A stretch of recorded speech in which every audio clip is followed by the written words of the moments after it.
I'm calling the meeting to order. We're all present. I'm learning my buttons still. Um, Is there any changes to the agenda? Are we good with the agenda?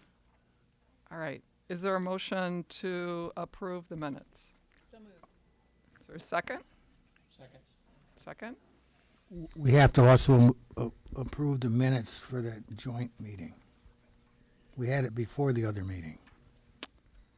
Okay, so you want to amend these minutes and also approve the minutes of the joint meeting Yes, with the Parks and Recreation Advisory Committee? yes. Okay. That second, you okay with that? Yes. All right, so that amendment's friendly, it's included. All those in favor of those minutes, say aye. All right. Chairman, Finance. who did the friendly amendment? I missed the Ashton, and then who seconded it? We just didn't second it, so Just pick a, Gotcha. Thank you. Carl, you'll teach me how to do this. The third item is finance. It's the approval of the disbursements. I believe we're really looking at 1 month. Is there any questions? Is there a motion to approve? Pat makes a motion, a second? Second? Kelly seconds it. All those in favor? Right. All right, leases. First one we saw last month, so this is the Prince Street Brewery. Steve, you want to kind of give us a quick summary? Absolutely. Things change. This is your second look at this, and this is the addendum for the space next to the tap room at the Freight House. This is a one-year renewal to get it in line with the primary lease when this is up in a year. In a year, yes.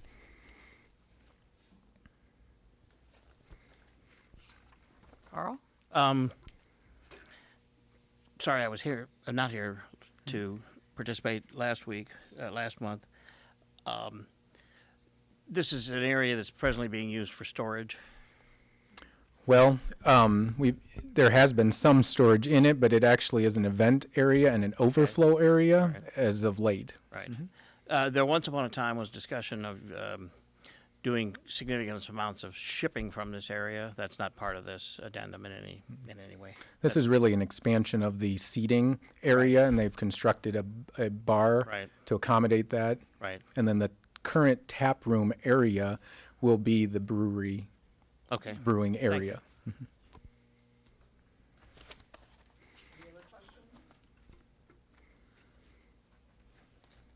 All right.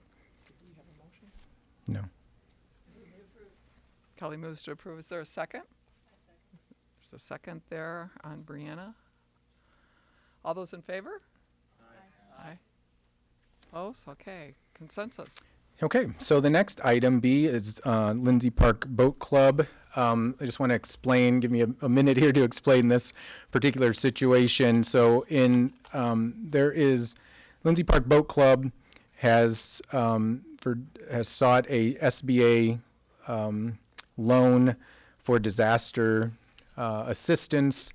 They needed from us an original, this dates back to 1961, so you'll understand quickly how that's complicated, an original recorded copy of the leases, okay? Those don't exist, okay? So we have signed version copies, all of that, but we don't have the original recorded one. And so working with SBA and the officers of the Lindsay Park Boat Club, Corporation Counsel Attorney Tom Warner, put forward the idea of doing a reauthorization. So basically what you have is this page that says resolution to reauthorize lease agreement and addenda. And then we would incorporate the two 1961 original leases with the latest addendum in 2016 as a package to go through the Riverfront Improvement Commission, the City Council at its first cycle in October, have it signed and then recorded, and then provided to the SBA, and that will allow the loan to be processed. So it was some creative thought to this because it has been kind of a bit of a back and forth for some time. Have I missed anything? We have some of the officers here. Okay, that kind of captures it. So are there any questions about that? Otherwise, I just need you all to move and approve it. I have some questions about the lease. I'm gonna vote for it, but I got some questions. Sure, go ahead. When I read the original lease, it gives them, it describes the land that's riverward of the seawall. That's where the boats are. But it never describes the land landward of the seawall other than an extension of Mound Street that gives them access back and forth. Even in the second lease? Because there's the two of them. I don't mean to interrupt you, but there's the marina lease and then there's the agreement. I'm still looking at the original lease. Right. So I'm wondering if that's captured in the marina, the second one? The best I could reading them all, I couldn't find anything that tells you other than their right to build structures or do anything that complements their marina. Right. And the reason I'm asking is the other leases we have, like for the boathouse, we have the land and they have the building. There's nothing here that says anything about the land other than the fact they have the right to put the building on the land. Am I missing something? Well, all I can say, without really looking at it more closely, it may have a lot to do with the way it was originally constructed in the lease agreement in 1961, in order for them to, since the city didn't necessarily want to be in the business, so to speak, that there's this sort of dual lease component. And so what I would say for today's purposes is I'll look into that with legal, but we need to, we don't want to make any changes today. I'm not disagreeing. Sure. I just feel more comfortable if I understand. Sure. And I'm happy to follow up with that, to provide you with a bit better explanation. We would normally control the land and they build it. We still have the land, but they built the buildings on land that's not leased. All it says in the lease is that they have a right to do that. And that isn't how most of our leases read. And my only question is, I just want to understand. Right. I think what would make most sense, Bill, is that since we're affirming leases that have actually expired, and we're in a further lease, that as we go to look at that to renew, we should take your question and see exactly what the current lease says and what the future lease should say. But what we're doing here really is affirming previous lease Correct. that already have expiration dates, right? Yes. So, I mean. So I'll circle back. I just don't want to conflate the two things. Are there any other questions? So, the current lease is dated 2005. That seems to be what the addendum is saying. 16? 2001-5. 16. March 9th, 2016. And I've included the copy of that addendum. That was the latest after 2005. It's at the end, well, Is that beyond this addendum that's previously signed by Mayor Klipsch? that is the addendum signed. Okay, I don't see. Thank you very much. At the top of the page. Thank you very much. Okay, so that was, and then I don't think it was March. Might have been March when the boat club came in and asked us to help them underwrite their arrangement with the SBA to. Well, that was different. That was a loan, private Okay. loan situation. This is the Unrelated SBA. to this. So is this a lease extension? This is not a lease extension. This is a, And we're in a lease negotiation now with the club? nope. When This does is, the current lease expire? You had said that you thought that it had already expired. What the SBA is looking for is 2025 an is- affirmation, reaffirmation by the parties, which is the city council because it's over 3 years, and the commission, that these previous leases have existed. So we are saying, yes, they do, and yes, we're going to record them all. Okay. Because we recorded none. Okay. So this is really just to get us to the recorder's Understood. office. I appreciate it. Thank And you. we believe about 2025 is The current lease expires in which we're not doing anything with today. Okay. Thank you. Thank you both. All right, is there a motion I to? move approval. There's a second. You got that? All right. All those in favor, say aye. Okay. Item C, Nostalgia Farms Market Incorporated. These folks are tenants of ours at the Freight House and have decided to close. And so basically I wanted to update you because they are coming in on their, what would have been their renewal, but they have opted instead to close and retire or, close the business. And so there's a balance owed us. I've sent a notice to cure it. I'm working with them. We're talking, and in addition, working on some next steps as it relates to ensuring that we don't have a vacancy for very long in that suite at the Freight House, and that anything that comes in is it thematically connects to the overall destination that we've established there, the vibe. I think that's important, and so there are there'll be some update to that in the coming meetings, I'm sure. Pat, you have a question? Yes. Did they go any further into detail on why they're not renewing the lease? They're closing and retiring. I mean, they're not going somewhere else, right? So, I mean, that's about all. Without them here, I don't know that I feel comfortable going too much more than that, but that is, I mean, it's all amicable. It's their decision. It's something that the owners have decided to do.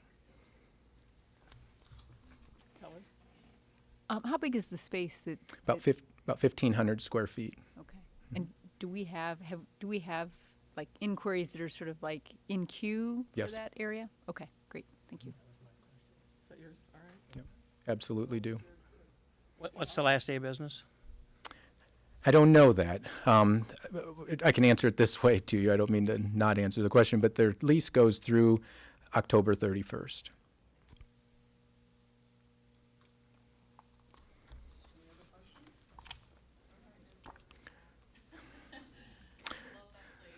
Me too. I literally have the cauliflower bite sitting right here. Okay.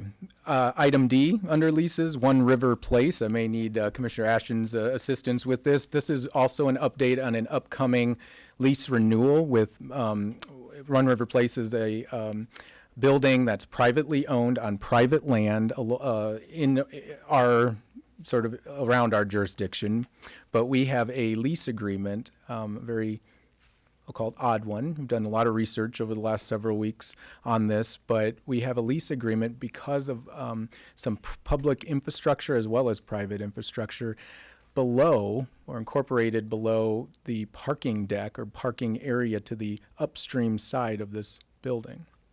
And so it currently is $225 a month that the arrangement is for rent to us. That's $2,700 a year. But more the question is, as we were looking for renewal, it concludes that this particular lease agreement concludes at the end of October as well. So as I was queuing it up, reached out to Molly Arp Newell. There just remains some ongoing questions about she bought the building years ago and what the history was, so she doesn't have that history. It's not readily available. I'm trying to figure out, working with Public Works and Commissioner Ashton, why we're in this arrangement. It's very different than any other that we can come up with. And so rather than just sort of saying, here, let's do a couple-year renewal blindly, since some questions have arisen, to actually try to delve into this, which may mean doing a month to month at the next meeting or something, but hopefully we can get this better understood and presented to you all. Some scenario, some maybe longer term solution to this, because I think over time, not immediately, but she's made lots of improvements to the building itself and has an interest to do so on the exterior, specifically in this parking area.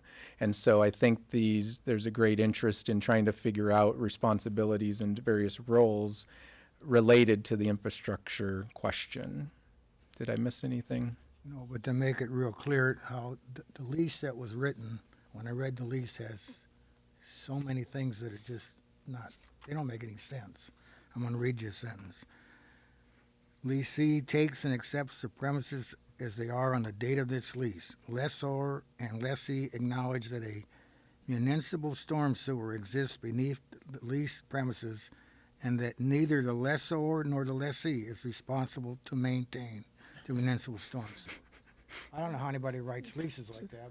So it's language from 1986. Molly said we ought to start and get it right. Right. So it's language that we've just kept, that's my point, that we've just kept using from the original, but now there's a question, and so we're wanting to delve into it. It's not so easily understood, but it will be. I mean, we'll figure this out. Could you clarify where this building is located? Just upstream from Oneida, so like the KSTT building. Well, no, not that building. Don't you love it when people say, explain the KSTT building, then not that building, two over from that, two upstream from that. So not the residential apartments, but the other bricked building between the apartments and the gas station. Right, just downstream from the gas station. And the problem that exists is when they built One River Place, Right. they built it so at the upstream end of that parking garage that used to be there, it was on the projection of College Avenue. Right. So all the time that parking garage was there, part of it was on city property, leased. And Molly's right. I condemn the original parking garage. It's been empty for a long time. She's got enough spaces. She would like to build a parking garage, I think. She's done a huge amount of improvements to One River Place. And in discussions with Steve and with Molly, we said, let's get this right before we continue this. It's wrong. So, However, let me put my Public Works hat on. There is something over a storm sewer, and I think in many other circumstances when someone is putting something over an easement, I think the current corporation council handles it with a franchise view versus a lease view. So I'm not sure exactly what the difference is, but very similar to other utilities that come into right-of-ways. the worst part, Dee, is it that parses out the liability. gets worse. Which I think needs to be There's a sanitary sewer right there, too. It gets- well, then, gets it worse. would include both of those, but, obviously, I think Public Works has to have a read on it more than us. And they're definitely And involved. literally, Right. part of me says, other than the money, I guess we get monthly rent, I would defer to them because any consequences is really the utilities underneath. That's right. So, We got a meeting with the city. Yeah, later this week, there's a meeting with Public Works and us and Molly.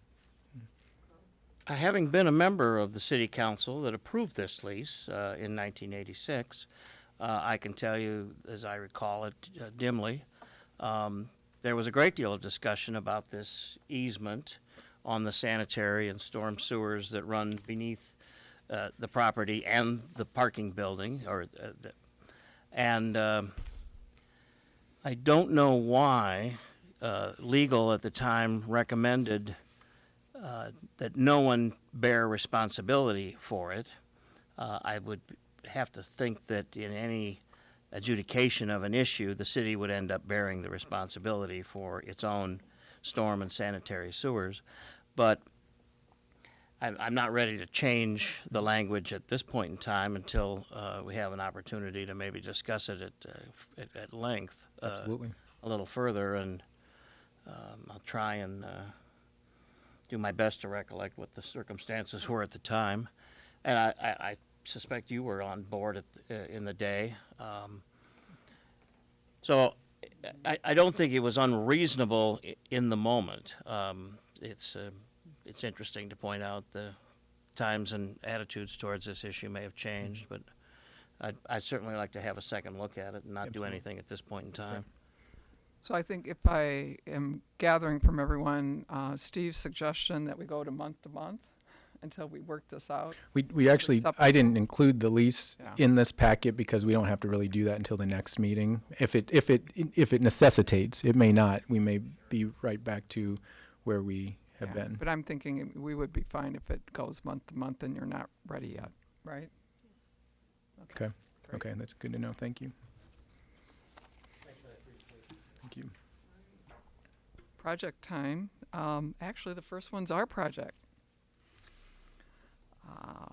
Ryan spent a little time in trying to put into words what we discussed in terms of our formal but informal methodology of succession in terms of the officers. And so I just want to refresh all of our memories in that there was discussion, since now we are in a couple of years after not having a mayor chair this permanently, that it would rotate, and we have bylaws that calls into question or calls 3 officers to be part of this commission.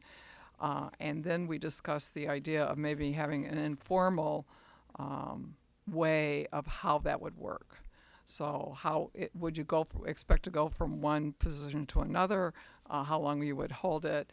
I think the real motivation was to make sure that many people have the opportunity to have a leadership position on the commission. And so, Ryan, I'm going to let you talk through your piece, and then we'll discuss it. Sure. So this is another rough draft. I mean, I would like some discussion and input today from everyone and to hear what you're thinking about it. So some initial thoughts. This doesn't account for the replacement of officers if they leave the commission in the middle of one of these terms. The bylaws already account for that. We do, however, say that fulfilling an incomplete term is not considered part of the term limit. The bylaws say that we have elections every July, but they don't necessarily require, from my reading of it, that we elect anyone. So while it says we have elections every July, that's only if we have a position to fill and choose to elect someone. So what that means is that under this customary practice, we could just not have anyone or any positions to fill in a certain year and then follow this customary practice. Now, customary practice means that we don't have to follow it at all. So if for some reason an individual needs to step down or we want to go outside of these succession plans, we can do that at any point. There's nothing in here that holds us to this. And it was really just an idea for how we could follow this and have some consistency and experience in our 3 officer positions. As I was thinking more about this, one thing I will add, I may have reconsidered my initial position to say that we do 3 2-year terms. Because the terms are 6 years, or our actual terms as commissioners are 6 years, I don't think that anyone would come onto the commission and immediately step into the role as secretary. It would probably be something where someone would have been here for some time already. On top of that, 2 years is also not very long, so we could do, instead of having all 3 positions as part of the succession plan, just do 2 3-year terms for the vice chair and the chairperson, which would also make sense and still fit into that 6-year plan. So, anyways, I would just like to hear your guys' input and what you think about this and whether we like it or want to start from scratch again. Pat? Oh, Pat first. So, I mean, maybe I'm reading this wrong, but it looks to me like the chair would serve 2 2-year terms, the way it reads. And then is that right? You suggesting that that someone serves 4 years and then replaced for 4 years, or? I don't think that's what your suggestion, but that's how I'm reading it. It's a term of 2 years. Well, is just saying what the two is, right? That's just making a numeral of the words, I believe. No? That's what I read, but if that's.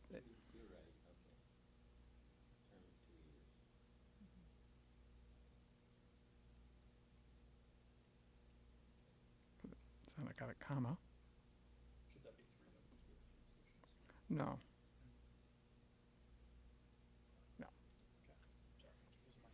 I think one thing that we had kind of a consensus on is that 2 years for a chair is good enough. And if you're going to have a succession of a vice chair, and that's 4 years, so that person who comes in the vice chair is 4. You've moved it to all 3 positions, which we can talk about. But I think really when we were ending that, we were really kind of trying to say,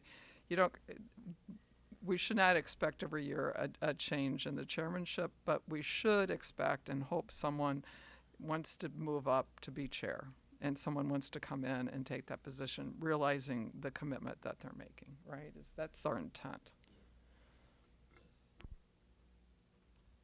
Hey, it's Carl. Ryan, thank you for the effort on this. May an officer be reelected to the same position that they hold? So the way it's written, yes. And again, this is customary practice. So if the commission chooses to do so, they can at any time. This is really a guideline. I mean, this is, if we want to follow this, we can. But otherwise, yeah, we really are not tied to this in any way. So the language that the normal succession of officers shall be from secretary to vice chairperson and from vice chairperson to chairperson would generally indicate that they would follow those terms as they're laid out, but it doesn't have to be that way. That an officer that no officer shall serve more than 2 consecutive 2-year terms. How would one proceed from secretary to vice chair to chair? So that's what, based on Pat's question, I think that should be 3. So 3 consecutive 2-year terms. So that's a mistake on my part. And then it would encompass all 3 positions. And while you were speaking a moment ago, did you visualize an alternative method of 3-year terms?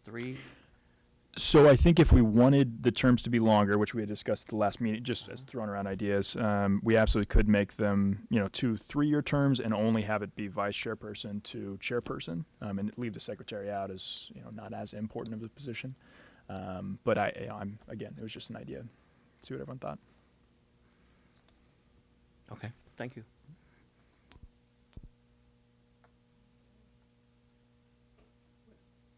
What do we want to do? Now we got the questions. Does anyone see a path forward here? Randall. I think you just change that second 2 to 3, and then let's just do this. How's everyone else feeling? Do we feel good enough to make a motion so we have it in the minutes? And my thought would be that if we do that and it passes, that this would be something during orientation every new commission member would get to know what our informal practice is, so they're not surprised in July when they come to a meeting. And we would append to the bylaws, which we distribute at orientation, noting that it's customary practice, but not necessarily a part of said bylaws.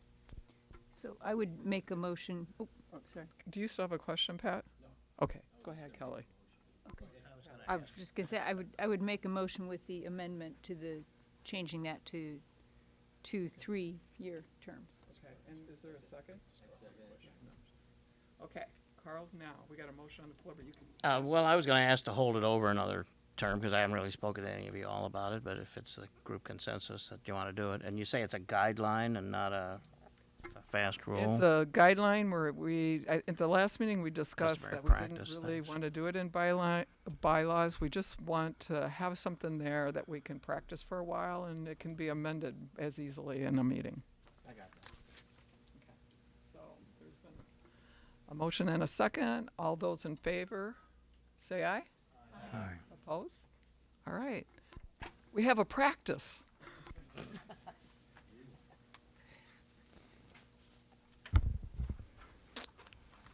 Okay, the next item under projects is the fiscal year 2021 Riverfront CIP budget requests. And so for those of you who are new to this effort, this time of year typically, staff is asked to submit various CIP capital improvement projects to the city budget. We're included in that.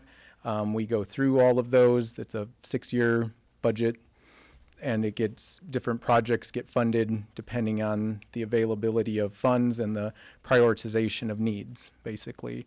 What I like to do is to create a list that you see in your packet, walk through that list with you, get some feedback from you, and I then submit these. I think the 10th of October is my deadline. So let me Steve, can begin I to do interrupt that. you just for a second? Sure. When you talk about each one of these, could you tell us, given there's so many of them, kind of in what year you see this particular project needing funding? And I think that would help us as we go through it. Sure. Okay. Knowing that that is all part of the robust discussion, but I do have to attach a fiscal year to it anyway. So yes, so open to that piece of it too. And they can't all be hopefully fiscal year 21 because that likely is unlikely. So the first one is, many of these will be familiar to you, but Union Station, the Package Express building, there are 2 rooftop HVAC units. We just finished doing the 9th and final one at the Freight House, but and there's new ones at Union Station, the main building, but there are older units atop the Package Express where Taste of Ethiopia is, and so I wanted to submit this for consideration fairly quickly before it becomes an emergency situation. I envision that being fiscal year 21. Union Station Package Express building, the wooden deck. This is, we did some work for the tenant to make it usable, but I do envision that will, within a couple years, will need more. These were boards replacements, like we've managed the Freight House, and it's still going to need total replacement at some point. I honestly see that as it could go to 22. We could go another year on that. Freight House roof replacement. This is the entire complex, the entire roof at the Freight House. It is getting close to its useful life. This is a fairly large expense. There aren't huge issues yet, but again, we need to get in front of these because, just putting in to the budget doesn't necessarily mean that it's going to happen in that next year. But that one I do see is for 21 to try to at least get it going. I think it could also, because there's not an immediacy with it, it could be 22 without much difficulty. Sure. Oh, whatever you'd like. You want me to go through them, or do you want to? Let's go one by one. So Okay. let's go back to the first one. Sure. Then, the HVAC units at the Package Express. Okay. Questions there? Okay.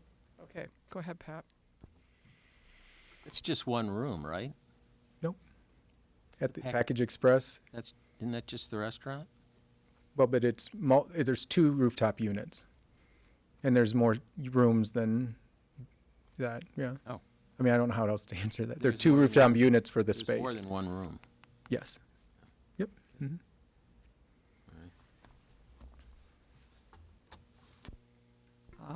Wooden deck replacement? You have a question? I only would like to have this thought through with the design that the company that's doing the repair and the mitigation, and maybe looking at those sidewalk changes that maybe if they knew that the deck was in play, Okay. it might make for a different entryway or a better way of getting a person from that door down to the canopy area or out to the front. So if we're that open and we're going to maybe put it in 22, it would be nice to have a architect, engineer look at that and see if there's, I guess, a better access. Okay.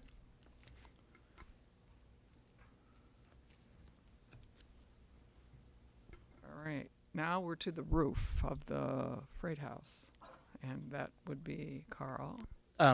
Does this include anything for awning stabilization or repair on the River Drive side of the building, or is this just roof? Just be roof at this point. Just roof at this point. Mhm. Okay. Do you have any guesstimates on awning? I'm going to You're say talking about those- stabilization or Are you talking about the removal? removal, whatever Removal it takes. Yeah, or- I mean, some of them are hanging by the rust that's holding them to the building.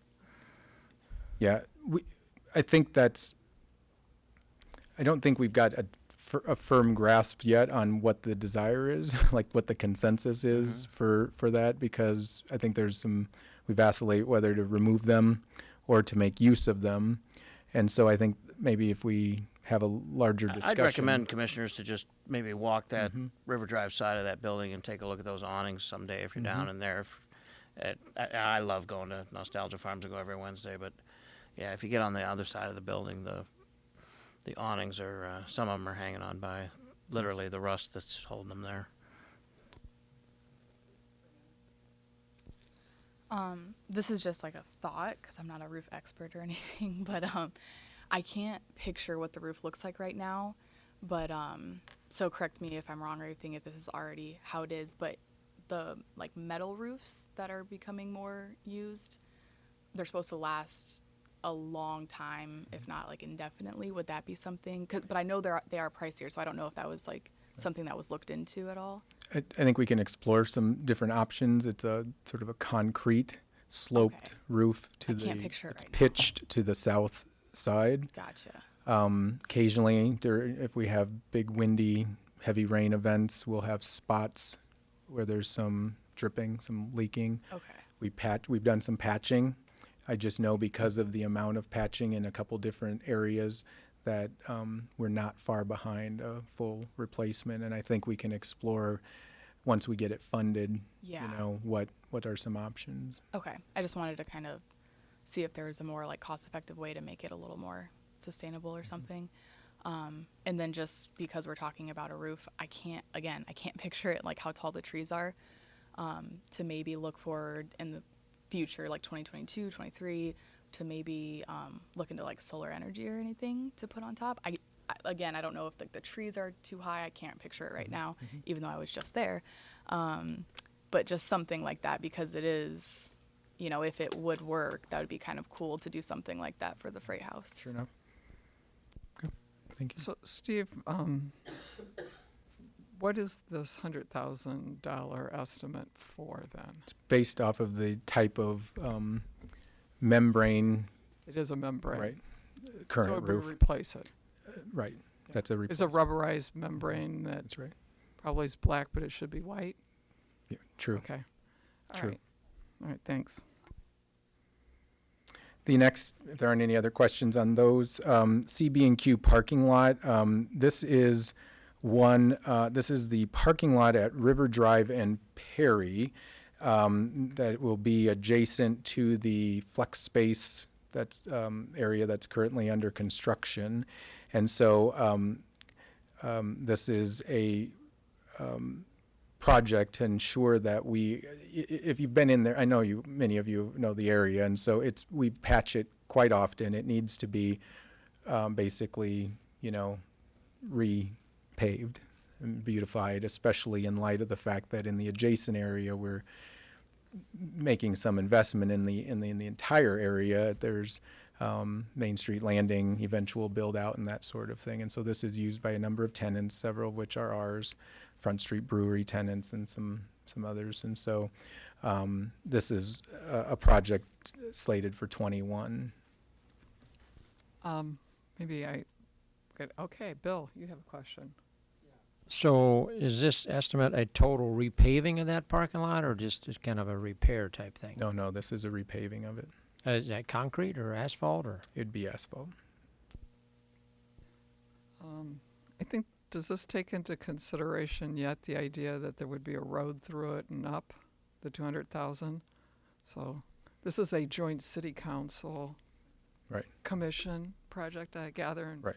so we get no deducted points if this gets funded. Right. All right, that's awesome. The next item, I think the next two kind of go together as far as from a design and / planning standpoint.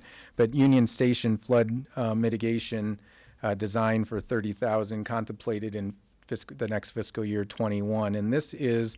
So at Union Station, you've heard me talk about both the interior work that's underway, and there's a bullet point that I want to update you on after this. But by way of this particular CIP project, there's an exterior component, right, that where we had the HESCOs and the brick area caved and water came below, we need to repair and replace that area.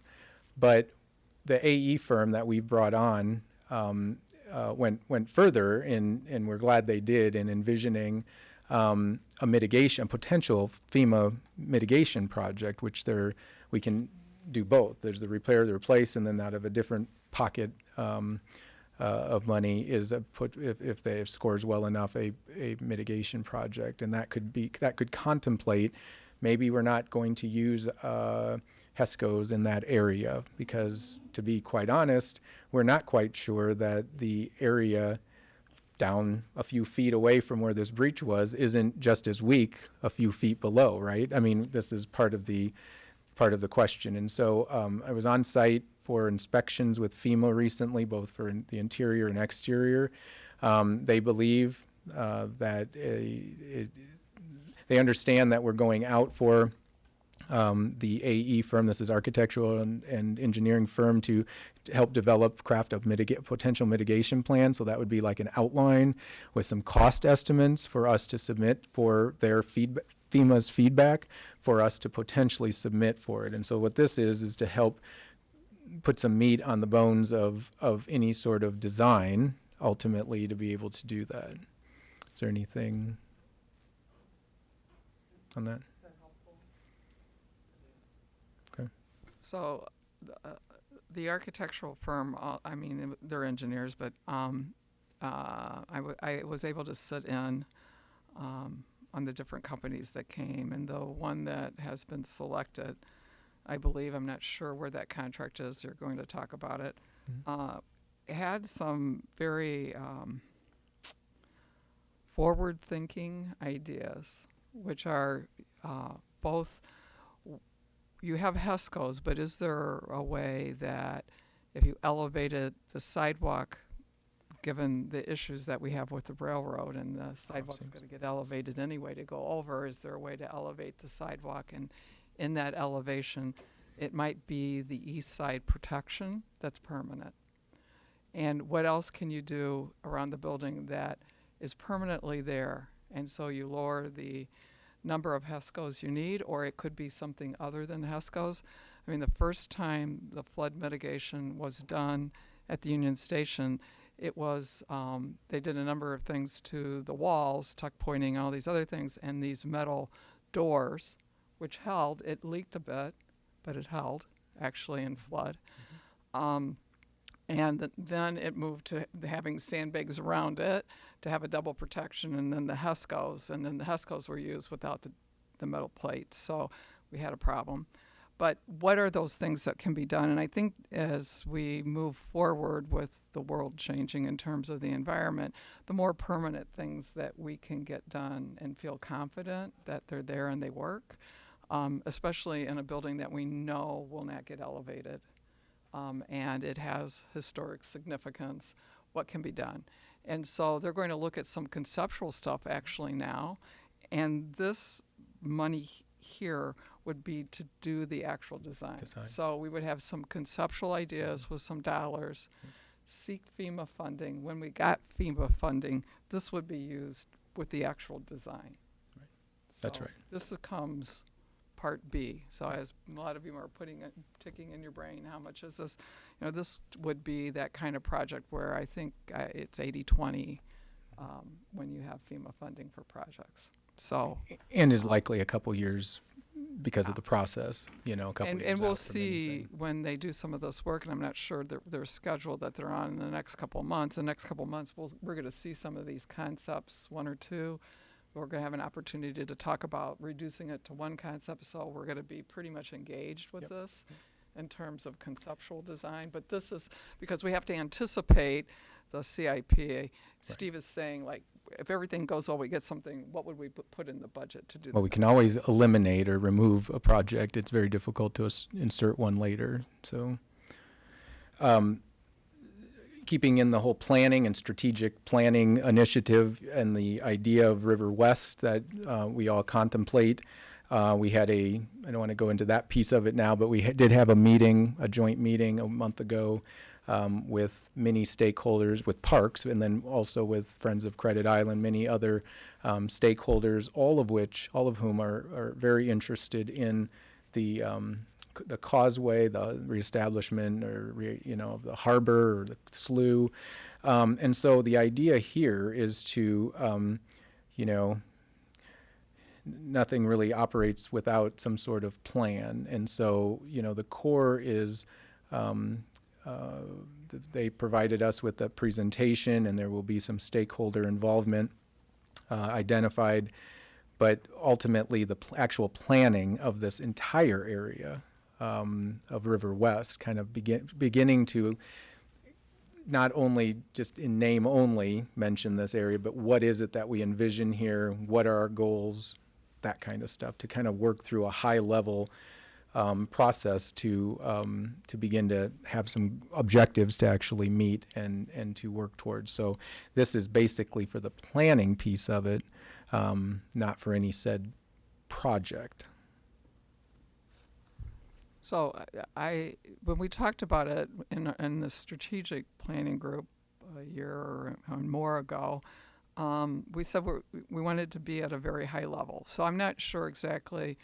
I talked with Steve about this dollar amount, so I don't get pegged on the dollar amount, but this is really for us to be able to hire someone to help us through the bubble thing of what are these areas and what should they be used for. And that might not take it all, but it would give us an opportunity to have a facilitator consultant that could work with us and work with the public and stakeholder groups. So it's more robust than us sitting around the table and kind of, trying to figure out, well, what looks good here, So I think that it's trying to get one of the things that we want to do kind of off the ground and actually out and going. With specific outcomes, right? Right. The next item, LeClaire Park bandshell stage painting. This may be transferred to a parks CIP project, but I just want to make sure that you all know that it's something that I'm noticing, observing, and advocating for. So this is basically the stage, back behind, it's the stage and the floor. So I'm not talking, when I say backstage, I don't mean the back of the house or green rooms. I mean the back wall of the stage is peeling and is in pretty poor condition. And so we need some painting done. Every few years that has been done, but it needs it soon. The next item, River Heritage Park, related to potable water and electrical. I really need to fine tune this a little bit, working with Zach to see if we're in the right neighborhood here, and making sure that as we advance, this could be out. I don't see this as in fiscal year 21. But we need to make sure that it's at least plugged in, so that then we can, continue the build out of this particular amenity on the riverfront. the Oneida Landing signage, I see that, to be honest, I see it, it's not as high a priority, but we do see some some increased activity down in this area. As the marina takes shape, the restaurant's certainly successful. Boats come in, tourists, we need to make sure that there's adequate signage in this area. So what form that takes, I think we'll take the next couple years to sort of identify, but I at least want, at the very least, a placeholder type of project inserted so that we might be able to do something with signage at Oneida Landing proper. And then the West River Drive semi-trailer parking lot seal coat, it's an idea. This is the semi lot across from the city cemetery. It's gravel.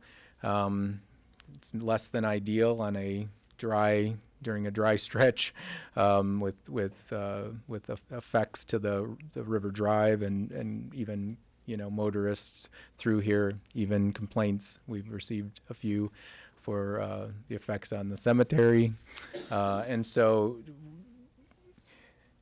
I think this is potentially a future year, but I want you to at least know that it's something that I recorded, tried to find a solution for. We will insert it and see. Okay. Isn't that against the stormwater ordinance? Parking on gravel? Probably. Yeah. I think it is. Does the city Public Works Department still seal coat? Mm-hmm. Maybe you can see if you can get a deal.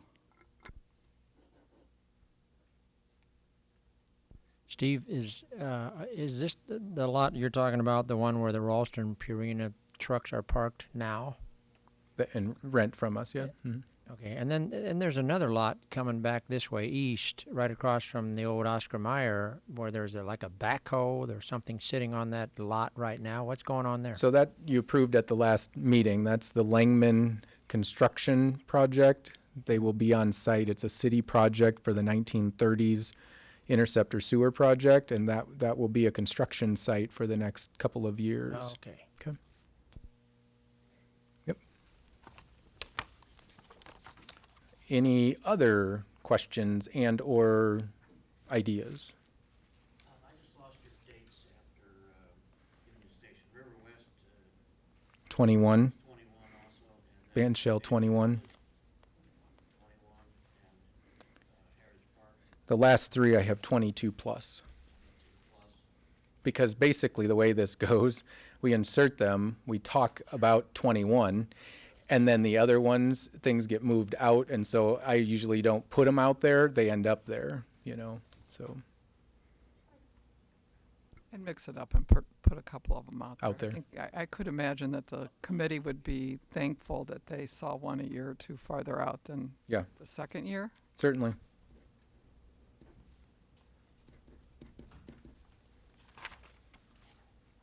I think it's rather modest asking for CIP.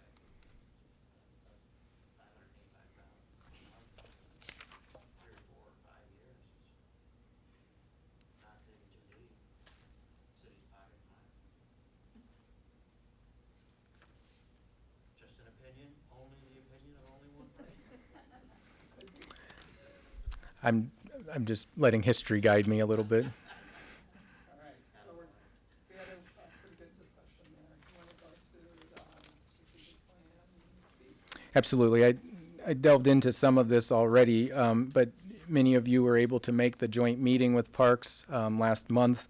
I thought the presentation that the core, Mr. Cornish, did was really good. I think everyone seemingly from that meeting is excited and ready to try to be advocates for some project developed for a change in the causeway, okay? And all for probably different reasons, but that's what it's about. I mean, there's some focusing on the water pollution control plant, there's in the water intake, there's some focusing on the reestablishment of the harbor for public asset purposes in the park itself.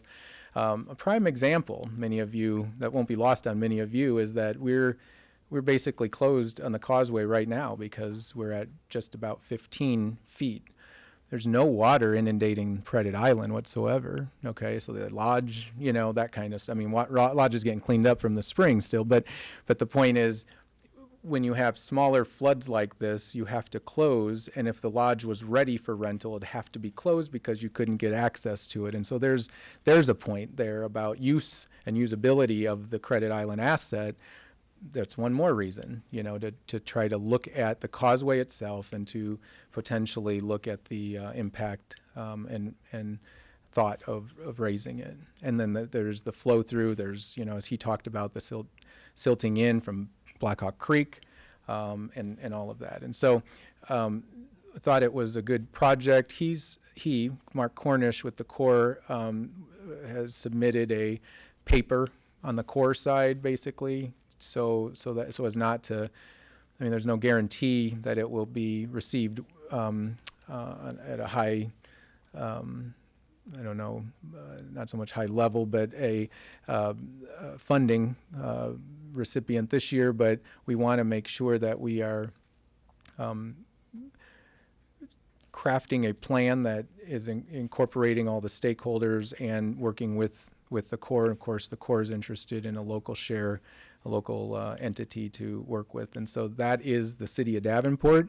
But I think, just because I think we, as the commission, can advance this project working in close, in a close relationship with the city itself. And so that's what was decided at that meeting, I think. That's at least what I felt. I think that Mr. Cornish, who has been away for a couple weeks, will be returning later this week or next week, and that we will get a subgroup of those groups that were together: River Action, Friends of Credit Island, Parks, the Commission, City, and have a meeting with Mr. Cornish about some next steps. And I think at the next meeting we'll be able to, provide hopefully a bit more information, details for you.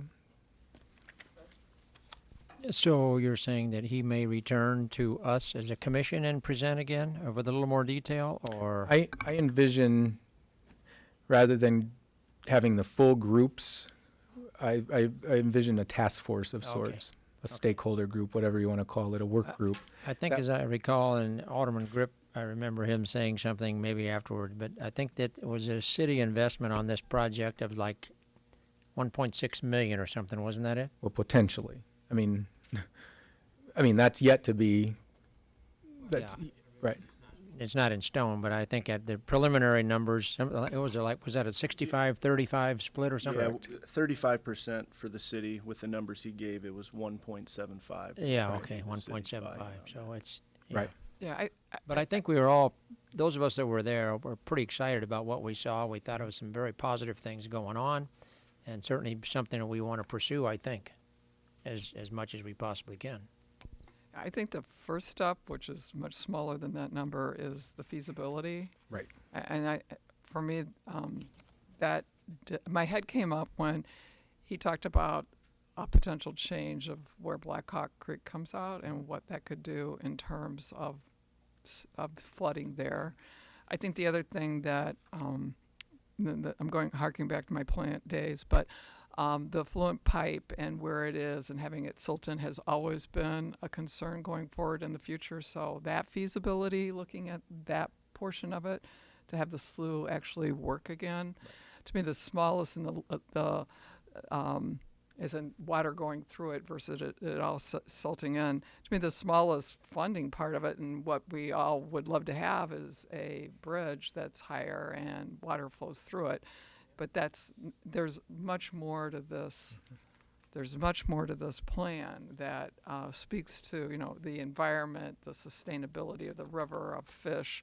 But it would be nice just to look at step one, which is what is feasible, and what does that mean. And I think being a partner with the Corps on just that stage would be a good thing. And that we need to really hammer out financially what that means and scope-wise what that means. So I think a smaller group doing that would be a good idea, and then coming back and telling us all what that could be. Is there anything? Can I add in to that? So our working group that we had between the council and the Riverfront, that has become the railroad group. Eventually, once we put the railroad stuff to bed, we need to get back and bring that all back to the council and to the commission. But one of the things that we were discussing was how the commission goes out and seeks out these projects that are long-term projects that should be done, and does the studies, sees if they're feasible, determines the partners, and then gives them to the council with a recommendation. And this is I think the first good example of what came from those conversations. We just haven't brought those conversations back to the commission yet, or the council. Got a little hijacked there with the railroad.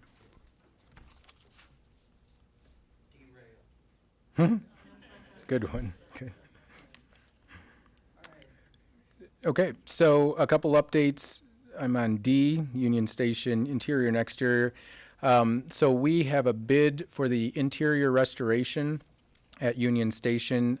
This is a rebid because we only received two bids like a few weeks ago. FEMA indicated that we needed to have three, so we had to go through, that has delayed the process, and we had to go through all of that again. Tomorrow, hopefully, cross fingers that we'll receive at least three and that they're good, and that we can move forward on the interior restoration. This is the drywall, the painting, the electrical, some of that stuff, post cleanup, post dehumidification, all of that stuff. And as soon as they're finished, which should probably take a good couple of months, our tenant, the Visit Quad Cities Visitor Center, will be ready for their build out, if you will, inside their occupying the space as well. And so on the exterior side, we've got, as I alluded to, this the Fur Graham. They're an architectural and engineering firm that is already underway to provide the specs required so that we can sort of repair and replace the issue that we have. That is it gets confusing with FEMA, but that is a reimbursable expense, the repair and replace, but out of a different pocket of money with the FEMA folks is a mitigation project. And what I'm asking you to consider tonight is to allow the spending of $9,500. It's in your packet in the agreement for that same group to be able to develop the professional services and concept plan needed to take to FEMA a cost estimate and some renderings. It doesn't have to be huge with specifics at this point. That's to come, but we want them to move beyond that might be a mitigation project to, hey, this is a mitigation project. And then from there, hopefully there'll be a nice cost share heavy on the federal side. And so this was a way, us paying for this, before the question comes up, us paying for this is a way to to take advantage of an opportunity today. Okay, for us to be able to look at a potential mitigation project and say, yes, the Riverfront Improvement Commission sees the value in attempting to look at a different situation for Union Station, as the chairwoman kind of explained some possibilities relative to the existing HESCO situation and what might be a future better circumstance tied into the railroad and the crossings, et cetera.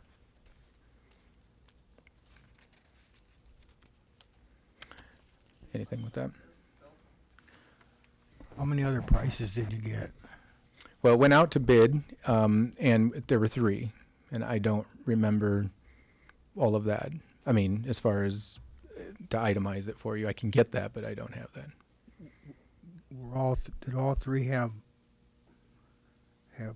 experience in flood protection projects?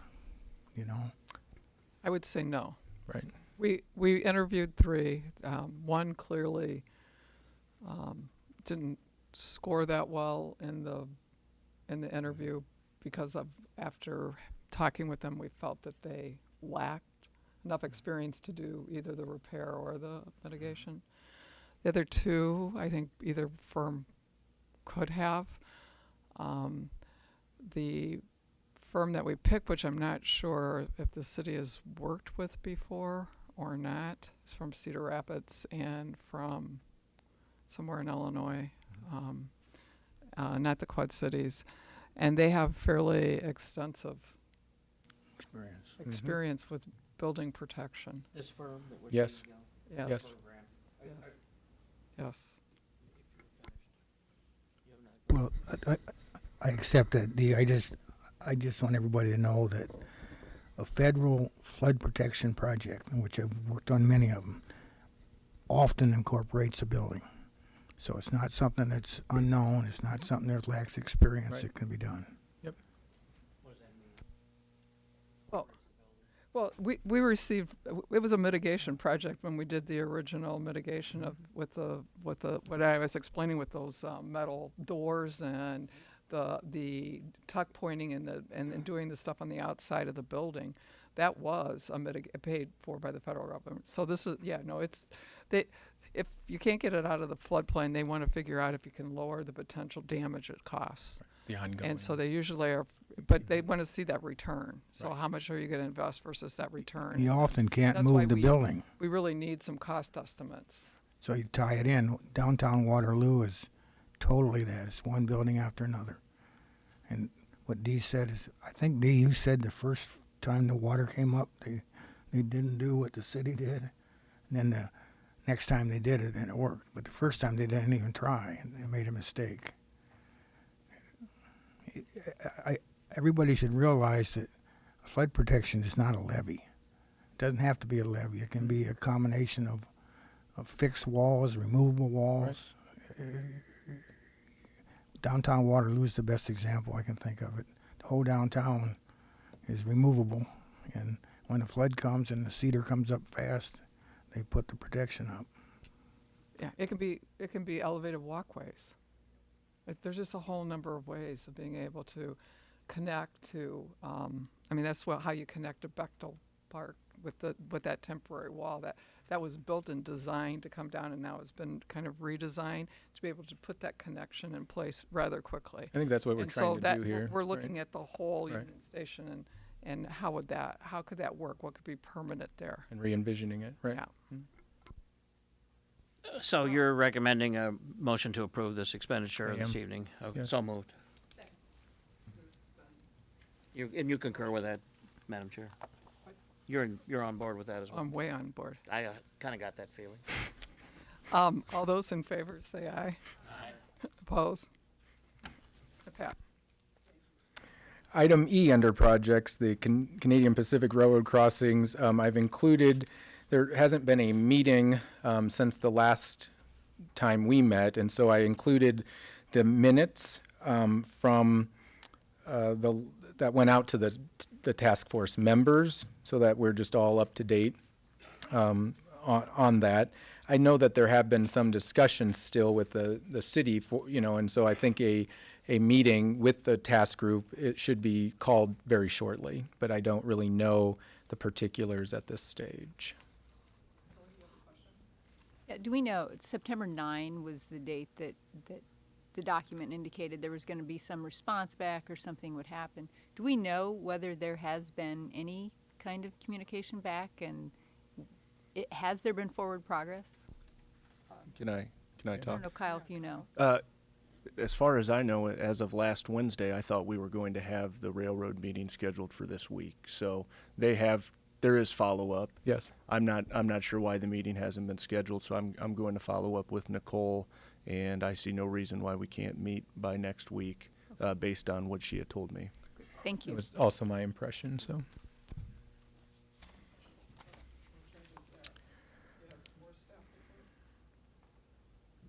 I'm gonna introduce Michael Schertz, who's the new Parks liaison, to give the Parks report, and then I'll let you know if I have anything else.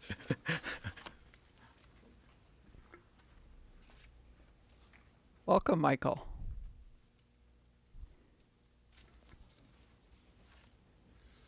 It's always fun to have your very first time, so if I say something out of line, you'll have to forgive me. we lived in Bettendorf for 30 years. I said I'd never ever live in Davenport, and here I am. My wife decided it was time to look for a new house. She found her dream house out north of the library, so I decided if I'm going to live here, I'll get involved. And so I got on a park commission and civil service commission too. So my understanding is to report on things kind of where your group and our group intersect. So I'm not so good at that tonight, but let me fill you in on what's happening park. We just finished the parties in the park. I don't know if many of you were able to attend those. I think they're a great idea. If we think back generations, parks used to be a gathering point, and some areas were well attended and some not, but I think it's a great beginning. The people that went to them, I didn't know there was a Wayland Park, but it was pretty well attended, but everybody that went to it I talked to had a great time. So if this comes around again, then you've got something to build on. Miracle Field, that is, if you haven't been out to see that, you need to. It's a great idea. Of course, they had the ribbon cutting and all the glamour and everything in the pictures. But what I was impressed with is after all the bigwigs, for lack of a better term, left, a lot of people started playing ball that were disadvantaged, like in wheelchairs or needed somebody to help them. And I thought that was great. They played for quite a long time. So I think that's really a wonderful thing for Davenport. If we can develop, I actually went around to every single park in town because I didn't know where some of them are. The only word that describes the parks, and maybe you all know this, I'm doing it because I'm new, is potential. It's just unbelievable how much could be done in this neighborhood if it just wasn't for money. You know, so out where we live by the library, of course, there's a lot of ball fields, but even that can be developed. So hopefully, like the Ninja Park out at Sunderbrook and things like that, and Miracle Field, we can keep bringing these things into where it really helps improve the image of Davenport. So I'm really thrilled to be involved with that. Credit Island, I biked Friday. It looked like they were working on the lodge. I don't have any figures. That's quite an involved process. You can't just scoop it out and hose it down. So I think that's coming along. I'll have a better report for you next time. And that's about it in terms of parks. As I'm learning, it's overwhelming. Steve took me on a tour of the waterfront the other day, and it's just, you almost can't keep up with all the things, places that are owned by people you didn't know are owned. You thought they were publics and all that sort of thing. So I don't know if any of you are new, but it's pretty overwhelming to learn everything at once. But it's also very exciting. So the parks, it just gives me a really better feeling, the things that can happen in Davenport, to really be kind of a star. The veterans group came and did a presentation for us of what they want to do on the west out there. That's beautiful. I hope that, it's only a few $1 million. But if that comes to fruition, that'll be gorgeous. That'll just be beautiful. So things like that, I think are just really exciting for Davenport. And as I learn, I'll have better reports for you, I promise. Which library are you near, sir? Eastern. Eastern. Are there any other things? I just have one thing. I'm potentially going to submit an essay to the paper.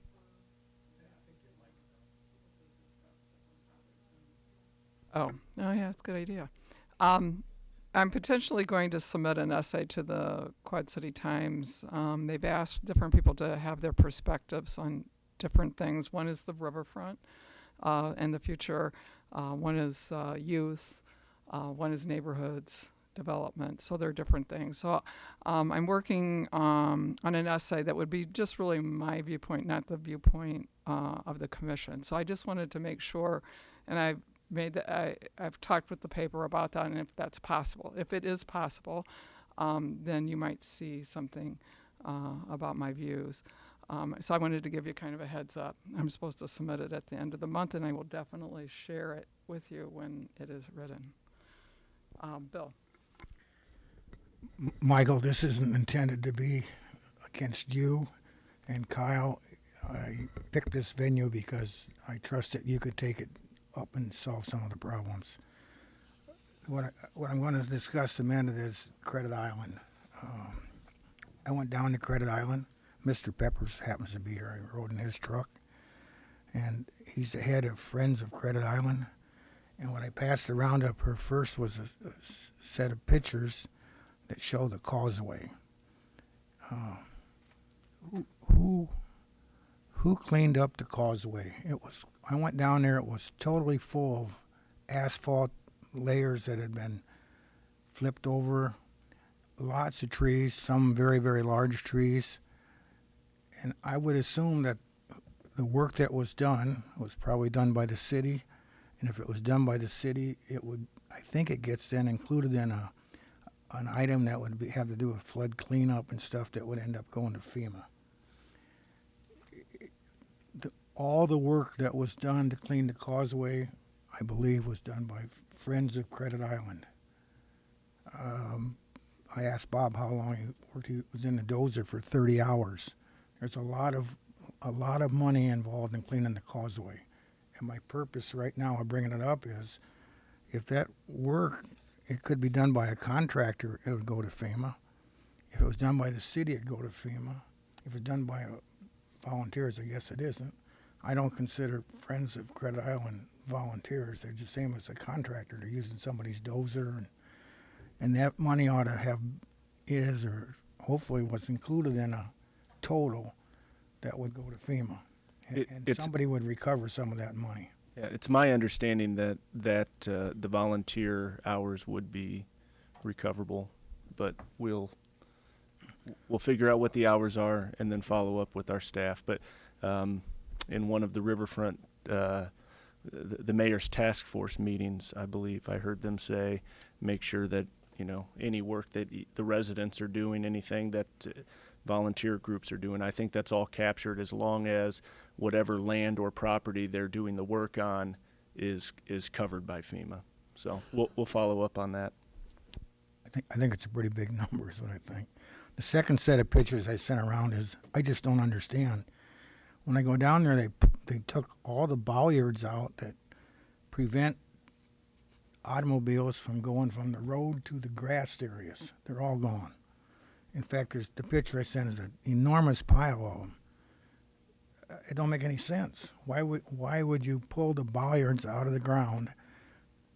It's nothing to do with the flood, and the cost of putting them back now would be a large sum. So I guess I'm curious as an engineer, why the hell did they take them out? Who made the decision? Yeah, who's making these decisions?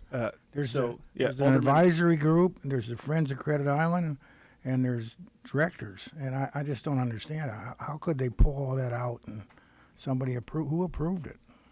So Alderman Dunn has asked this question of our city staff, and I do not know if he received an answer yet.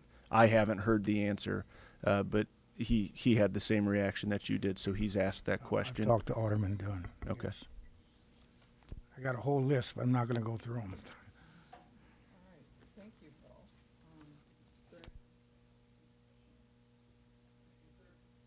Public that would like to speak to the commission tonight? All right, seeing no one, move to adjourn.